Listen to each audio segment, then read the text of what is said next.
चले आइए सिवान शहर स्थित डीएवी कॉलेज मोड़ के निकट महाकाल कंप्यूटर्स में नामांकन प्रक्रिया जारी है। अधिक जानकारी के लिए कॉल करें 7009475883 पर। रेडी। नमस्कार, आप देख रहे हैं एटीएन लाइव और मैं हूं चंदन। बिहार की खबरों को दिखाने के बाद हम एक बार बंगाल के बॉर्डर इलाके में निकल चुके हैं और आज हम वहां से आपको दिखाएंगे कि जो हम लोग सुबह में जब बेड से उठते हैं तो चाय की चुस्की लिया करते हैं, वो चाय कहां से आती है, किस तरीके से चाय तैयार होते हैं, किस तरीके से रिफ़ाइन किए जाते हैं और किस तरीके से पैकिंग करके भेजी जाती है, तमाम तरह की चीज़ आपको हम एक एक अपने एपिसोड में दिखाएंगे। लेकिन उससे पहले यह हम आपको बताएंगे कि आखिरकार वो कौन सा जगह है जहाँ पर चाय की खेती होती है, चाय के जो पौधे हैं वो किस तरीके से होते हैं, कैसे खेतों में लगाए जाते हैं, वो चाय के जो पत्ते हैं। हालांकि हम उस जगह पे पहुंच चुके हैं और उस जगह से बंगाल का जो उस जगह का नाम है वो है बंगाल का वेस्ट बंगाल में आता है फुलबाड़ी, और वो फुलबाड़ी जो है जलपाईगुड़ी ज़िला में आता है। हम सबसे पहले हम अपने सहयोगी से कहेंगे कि दिखाएं उस वीडियो को कि आप देख सकते हैं ये तमाम जो पत्ते आपको दिखाई दे रहे हैं, जो छोटे छोटे पौधे दिखाई दे रहे हैं, ये चाय के बागान है। हालांकि यह कोई एक पौधा नहीं है, आप देख सकते हैं इसके जड़ की तरफ से हम दिखाएंगे कि थोड़ी सी आप जड़ की तरफ से दिखाएं कि जो जड़ है एक पेड़ के समान तो दिखाई दे रहा है मगर बहुत ही छोटा है और इसकी जो ऊंचाई है तकरीबन 3 फीट से ज़्यादा नहीं है। और इतना ही में देखिए कितनी अच्छे तरीक़े से और एक लंबा एरिया है, आप देख सकते हैं। इसे हम कह सकते हैं कि कई बीघे का कई एकड़ का एक बड़ा एरिया है जहां पर चाय की खेती यहां पे की जा रही है। हालांकि यहां पे मज़दूर भी जो हैं वो भी आते हैं, लेकिन जो काम करने वाली खास करके महिलाओं की संख्या यहां ज़्यादा होती है, लेकिन अभी उनकी टाइमिंग नहीं हुई है। हम सुबह में हमने सोचा कि क्यों नहीं चाय की खेती को हम आप तक एटीएन लाइव के माध्यम से हम दिखाएं। कुछ और भी चीज़ हम दिखाएंगे, लेकिन उससे पहले इन तमाम खबरों को देखने के पहले आप यूट्यूब पर जाएं और ATNlive.in को सब्सक्राइब करें ताकि तमाम छोटी बड़ी जो खबरें हैं वो हम आप तक पहुंचाते रहें। अब हम दिखाएंगे आपको कि कैसे यहाँ पे चाय की खेती हो रही है। थोड़ा हम आगे की तरफ चलेंगे और वहाँ से भी हम दिखाएंगे कि देखिए पूरा इलाका जो है ये चाय की का बागान इसे कहा जाएगा और एक लंबा इलाका है।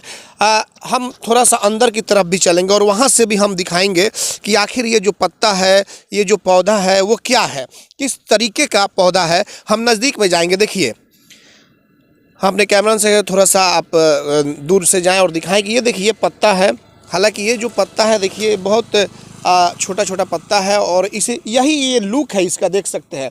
ऐसा इसे देखने के बाद से आपको लगेगा कि एक जो शो पौधा जिसे हम कहते हैं, जिसको सजाया जाता है एक बागान या बगीचे में, लेकिन उस तरीके का नहीं है। इसे सजाने संवारने की बात नहीं है, ये बिल्कुल उसी तरीके का पौधा है। ऑटोमेटिकली ये जो साइज है उसी तरीका यही साइज होता है। और जड़ की तरफ आप चलिए, हम जड़ की तरफ थोड़ी सी दिखाएंगे।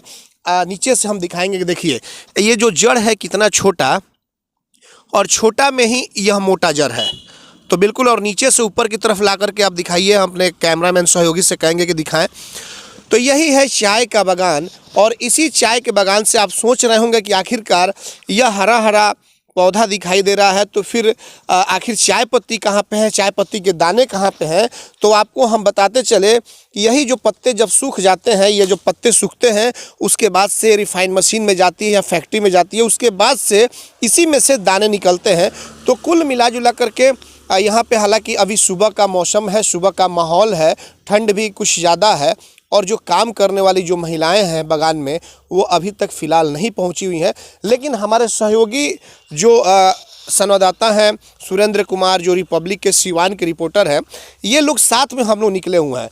तो जाहिर सी बात है कि थोड़ा सा इस पे जानना भी ज़रूरी होगा, क्योंकि चाय की बागान में हम बंगाल में आए हुए हैं और उसके बारे में ना जाने तो फिर ये खबर दिखाना मज़ेदार नहीं होगा। हम इनसे थोड़ा सा जानेंगे कि सुरेंद्र आप बताएं कि चाय की बागान में हम लोग आए हुए हैं और इस पत्ती को देखने के बाद से क्या कुछ जानकारी है। कुछ लोगों से आपकी तो बातचीत हुई होगी, बागान में आप लोग आए हैं, तो क्या जानकारी है कि ये पत्ता जो है आखिर चाय कैसे तैयार होता है, जो हम लोग चाय पीते हैं जो दाना होता है। देखिए जिस जगह पे आप आए हुए हैं वो टूरिस्टों का जगह है और टूरिस्टों का जगह इसलिए माना जाता है कि यहाँ प्राकृतिक का देन है। प्राकृतिक अपना मुंह खोल कर के यहाँ खिलखिलाती है। आप यहाँ की नज़ारा देख सकते हैं, कितनी सुंदर दृश्य है ये चाय बागान का। और एक समान इसका कटिंग किया जाता है। जिस तरह से अपने फेवरेट चीज़ों को संवारा सजाया जाता है, उस तरह से इस चाय बागान की कटिंग होती है, समय समय पानी दी जाती है। और हम लोगों की तरफ की महिलाएं सुबह उठकर बर्तन की खनखनाहट जिस तरह से सुबह शुरू करती हैं, तो यहाँ चाय बागान के तरफ की महिलाएं अले सुबह उठ करके चाय बागान में आती है और पत्तियाँ तोड़ती है, और इसी पत्ती को तोड़ करके गाड़ी पे लाद करके चाय बागान की फैक्ट्री में जाती है। फैक्ट्री के बाद उसमें ले जा करके उसको रिफ़ाइन किया जाता है, बनाया जाता है, सुखाया जाता है, फिर झरमे पे काट करके चाय की साइज़ को पैकिंग करके हम लोग तक पहुंचता है। तो कहीं ना कहीं इस जगह की मान्यता बहुत है। आगे भी आप चलेंगे सिलीगुड़ी से आगे दार्जिलिंग की तरफ, तो चारों तरफ आपकी चाय बागान ही मिलेगा, क्योंकि यहाँ का रोजी रोटी सबसे बड़ा ये चाय प्लांट है, जहाँ से चाय निकलती है और देश के हर कोने कोने में। मतलब कि आपका मानना है कि जो ये पत्ती है, इस पत्ती को रिफाइन किया जाता है, उसके बाद से वहाँ से चाय मिलता है। तमाम यहाँ पे लोग होते हैं जो कि एक रोज़गार भी इसको माना जाएगा, अगर बड़ा रोज़गार मिलता है, और उसके बाद से सप्लाई किया जाता है। क्या लग रहा है, कभी कभी तो हम लोग आते हैं तो देखते हैं कि यहाँ पे कुछ काम करने वाले लोग भी रहते हैं, लेकिन अभी फ़िलहाल देखा जा रहा है कि यहाँ पे कोई काम करने वाले नहीं दिखाई दे रहे हैं। सीजन होता है अगस्त के महीने में, अगर आएंगे तो उस समय चाय बागान की पत्तियों का लीफ की जो पत्ती तोड़ी जाती है, उस समय उसका सीजन होता है। अभी सीजन ऑफ है, अभी इसको कटिंग किया जा रहा है। कटिंग के बाद जब फरवरी मार्च से फिर पत्ते उगने शुरू होंगे, नए नए पत्ते उगने शुरू होंगे, तब जून जुलाई अगस्त तक इसकी तुड़ाई होती है। तोड़ने के बाद फैक्ट्री जाती है, फैक्ट्री में जा कर के इसको रिफाइन सुखाया जाता है। सुखाने के बाद मशीन में इसको पूरा तरह से फेंट करके हाँ उसको दाने में बनाया जाता है, तब आपके पास पहुंचती है। उसमें भी कई तरह की क्वालिटियाँ निकलती हर क्वालिटी होती है। जो उसमें का प्रथम क्वालिटी होती है, फर्स्ट क्वालिटी होती है, उसको साइड किया जाता है, 2 नंबर 3 नंबर करके हर क्वालिटी बनती है। जो बड़ा क्वालिटी विदेश में जाती है, विदेशों में क्योंकि महंगे दामों पे बिकती है। चाय पत्ती के बागान में जब हम पहुँचे, उसके बाद से कुछ यहाँ पे लोकल लोगों से बातचीत करेंगे कि आखिर ये चाय पत्ती जो है वो किस तरीके से चाय यूज करते हैं, वो क्या कैसे तैयार होता है। आप लोग तो यहाँ के रहने वाले हैं। नहीं, इसके बारे में तो हम कैसे बोलना चाहिए। तैयार हाँ फैक्ट्री है हम लोग का यहाँ। फैक्ट्री है, फैक्ट्री में बनता है। अच्छा। फैक्ट्री में बनने के बाद में चाय बाहर लेके जाता है, कहीं बिक्री होता है चाय, उसी से सबका रोजी रोटी चल रहा है यहाँ पर। अच्छा अच्छा। तो ये जो बागान है यहाँ पे फैक्ट्री, कितनी फैक्ट्रियाँ हैं यहाँ पे, कितनी कंपनियाँ हैं यहाँ पे? यहाँ पर टोटल तो अभी पूरा डुवर्स बोलने से पूरा डुवर्स होता है, मेरे 360 या कुछ ऐसे चाय बागान है। और यहाँ पर तो हम लोग फिलहाल बकराकोट बागान, यहाँ सामने बकराकोट बागान है। तो अच्छा, वो भी अलग बागान है? वो अलग बागान है। इधर लीस लीवर बागान अलग है, अलग अलग है अलग। उसके बाद सोनाली है। अच्छा, यहाँ देखा जा रहा है कि अभी ये तैयार नहीं है, कुछ कटिंग हो गया है? नहीं, अभी कटिंग, अभी पत्ता आएगा इसमें, अभी कलम, अब नया पत्ता आएगा इसमें। अच्छा, ये क्या लग रहा है कि कितने दिनों में ये तैयार होता है और कब कब काटा जाता है इसे? ये तो आपका कटिंग दिसंबर से स्टार्ट होता है, दिसंबर जनवरी होता है। और कोई के बागान में नवंबर दिसंबर जनवरी इसमें कटिंग होता है। और ये तो चाय जब पत्ती यहाँ से तोड़ के जाती होगी तो फैक्ट्री में जाकर रिफाइन करके फिर बाहर में भेजा जाता होगा इसे? हाँ, नहीं, यही फैक्ट्री से रिफाइन करके बाहर भेजा जाता है। चल, बाहर जाता है ना? बाहर जाता है। यहाँ पे जब देखा जाता है कि महिलाएं जब काम करती होंगी तो बहुत अच्छा खूबसूरत नज़ारा भी दिखाई देता होगा जो तोड़ती है। हाँ जी। कैसा लगता है आप लोग तो काफी देखा जा रहा है, काफी हरे भरे इलाके, हरे भरे इलाका है। लेकिन जिस प्रकार से यहाँ पर काम कर रहा है वो हिसाब से तनख्वाह नहीं है, ज़्यादा नहीं है, बहुत कम है। अच्छा, कितने तनख्वाह मिलता होगा? 176 रुपये अभी फिलहाल में है पर डे। 176। उससे तो कुछ होगा नहीं? उससे कुछ नहीं हो रहा है। पूरा फैमिली भी नहीं चल रहा है, ना कुछ भी नहीं चल रही है। चाय बागान में जो हाजिरी है वो हिसाब से फैमिली नहीं। आप लोग भी इसमें हैं क्या? ना जी, हम लोग भी चाय बागान का ही हैं। आप 176 रुपये 176 रुपये पर डे मिलता है। तो सरकार कुछ नहीं कर रही? ममता दीदी की सरकार है। नहीं, इसके लिए अभी बात हो रहा है, अभी देख रहा है, मिनिमम वजह का बात हो रहा है, अब देखते हैं क्या होगा। और फिलहाल में इससे पहले बहुत कम था, ममता जी आने के बाद में 28 रुपये एक बार बढ़ा, इंक्रीज हुआ। पहले जिस टाइम में पहले सीपीएम का टाइम में तो 1 रुपया 2 रुपये बढ़ता रहा, लेकिन ममता बनर्जी आने के टाइम में 28 रुपये बढ़ा। कुछ हुआ, थोड़ा हुआ, लेकिन उससे भी सेटिस्फाई ज़्यादा उम्मीद है, उससे भी सेटिस्फाइड नहीं है, उससे भी ज़्यादा होना पड़ेगा मिनिमम वजह से। अब तो चुनाव भी है आपके यहाँ? जी, चुनाव है। तो क्या लग रहा है कि कुछ चेंजिंग होगी, कुछ इस तरह का ये सब बागान जो है इसका मुद्दा इस इलाके में तो बन सकता है? हाँ, इसका मुद्दा यही है, मिनिमम वजह से बागान के एरिया के लिए मिनिमम वजह से। और ये ज़मीन का पट्टा 100 है मुद्दा। तो इधर के लोग क्या फिर से ममता दीदी की सरकार कुछ चेंजिंग चाहते हैं? नहीं, वो तो लोग ही बताएंगे, मैं कैसे कर सकता हूँ। वो तो अपना शुभ नाम। मेरा नाम विजय लोहार है। तो बिल्कुल आपने देखा ये स्थानीय लोग थे, इनसे भी बातचीत हुई हमारी। जाहिर तौर पे 176 रुपये पर डे जो इनको मिलते हैं मेहनताना इनका, उससे कुछ होने वाला नहीं है, क्योंकि 176 रुपये की अगर हम बात कर लें तो तकरीबन ये मान कर चला जाए 51-5200 रुपए के आसपास होते हैं। तो इससे कोई परिवार नहीं चल सकता है। सरकार को इनके बारे में सोचना चाहिए, चाहे किसी की भी सरकार हो, कि आखिरकार कैसे जो बगान के लोग हैं उनकी रोजी रोटी चलेगी। और जिस तरीके से पूछताछ हुई, बातचीत हुई, और बातचीत में इन्होंने बहुत सारी बातों को बताया, तो आने वाले वक्त में अब देखना यह होगा, क्योंकि अब बंगाल में चुनाव भी हैं और जो बगान के इलाके हैं, इन तरह की जो समस्याएं हैं, इन समस्याओं को कितनी गंभीरता से सरकार लेती है और क्या इनके बारे में कुछ सोचती है या नहीं, यह तो आने वाला वक्त ही बताएगा। मैं बार बार दिखाना, इस तस्वीर को हम थोड़ा सा अपने कैमरे की नज़र से दिखाएंगे। बार बार दिखाने का मकसद यह है कि यह आपको बिहार की तरफ मिलेगा ही नहीं। और ये बंगाल का जो इलाका है, देखिए कि कितना खूबसूरत नज़ारा है। चाय पत्ती का जो पौधा है वो दिखाई दे रहा है कि बिल्कुल आप देख करके और इस दृश्य को दिल आपका बिल्कुल खुश हो जाएगा, इसलिए कि इतना हरा भरा जो चीज़ है वो देखने के बाद से वाकई आपको लग रहा होगा कि हाँ, वाकई इस चाय की बागान की जो खूबसूरती है वाकई कुछ कह रही है। और इसी चाय की बागान से जब चाय जाता है, चाय की पत्ती जाती है, फिर वहाँ पे रिफ़ाइन होता है। और देखिए आपको हम बताते चले कि अपने यहाँ यानी कि बिहार की अगर बात करें तो 300, 400, 500, 600 रुपये केजी, 1000 रुपये केजी तक की चाय अधिकतर देखा जाता है कि ज़्यादा बिकती है। लेकिन हम आपको बताते चले कि यहाँ पे जो चाय की कीमत, आपको हम फैक्ट्री के एक मालिक से हमारी बात हुई और उसमें जिस तरीके से जो बातें सामने आई है कि ये जो चाय पत्ती है, जो पत्ती ये दो देख रहे हैं, ये पत्ती यहाँ से तोड़ करके और फैक्ट्री में जाती है, फैक्ट्री से रिफ़ाइन होती है और उसके बाद से इसमें अलग अलग क्वालिटी के सब कुछ उसे अलग अलग डिवाइड करके छांट करके रखे जाते हैं। जो नंबर 1 क्वालिटी की जो चाय होती है वो तो हम लोगों तक पहुंच ही नहीं पाती है, क्योंकि वो तो भेज दी जाती है फ़ॉरेन में।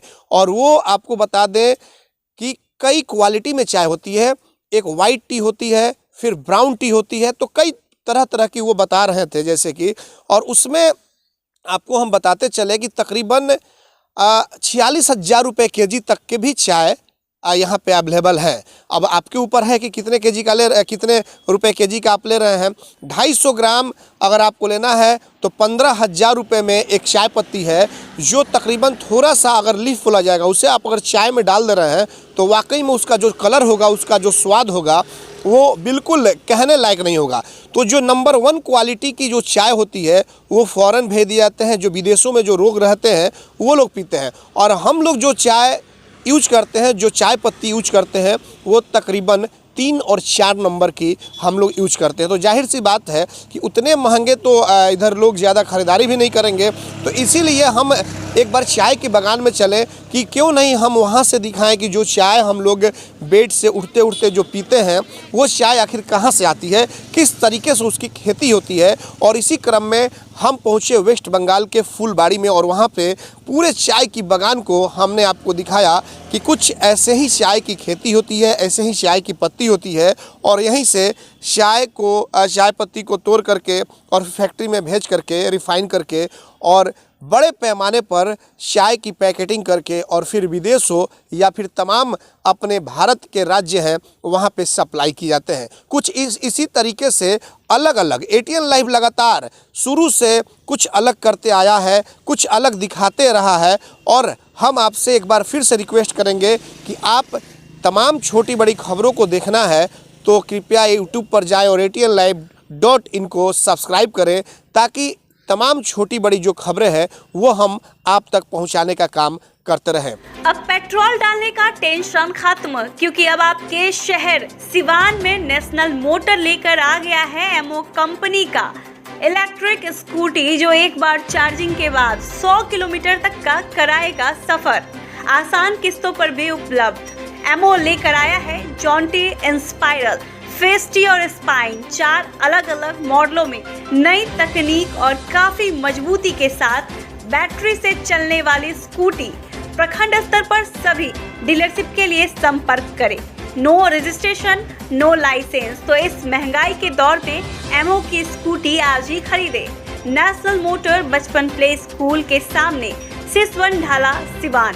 संपर्क करें 7050050508 7783069423। आभूषण की दुनिया में एक विश्वसनीय नाम, न्यू भारतीय अलंकार ज्वेलर्स, हॉलमार्क जेवर के विक्रेता, सुनार टोली चौक, शांति वट वृक्ष के ठीक सामने सिवान। हमारे यहाँ आकर्षक एवं शुद्ध हॉलमार्क जेवरों की उचित मूल्य पर खरीदारी करें। व्यवहार व विश्वास हमारी पहचान। न्यू भारतीय अलंकार ज्वेलर्स, सुनार टोली चौक, शांति वट वृक्ष के सामने सिवान। Mobile number 9631402553। क्या आपके समय से पहले बाल झड़ रहे हैं? तो शादी विवाह में भी हो रही होगी परेशानी। लेकिन अब आप चिंता छोड़िए, क्योंकि अब आपके शहर सिवान में ही बाल लगाने वाले आ गए। हेयर फिक्सिंग नियाज, जहां सिर्फ 2 घंटे में वीक द्वारा बाल लगवाया जाता है। याद रहे, hair fixing Niyaz, 2nd floor, Vishwakarma market, Chhapra road, Dubey ji petrol pump के सामने सिवान। झड़े हुए बालों पर वीक द्वारा हेयर फिक्सिंग नियाज लगाएंगे बाल, जिससे आप दिखने लगेंगे स्मार्ट। कॉल करें 9917866636 और 8789216171 पर। खुल गया आपके शहर सिवान में Devansh restaurant and mutton house. नए तेवर, नए फ्लेवर के साथ, जहां मिलेगी स्वादिष्ट मटन हांडी, चिकन देहाती, चिकन लॉलीपॉप। साथ ही आप करे शादी, देवांश कैटरिंग देगा समुचित व्यवस्था। तो आज ही मटन हांडी का मजा लें। Devansh restaurant and mutton house, Lalan complex, Babuniya road, Siwan. Proprietor JP Babu. Mobile number 9113461326। दूसरा मोबाइल नंबर 9572711756।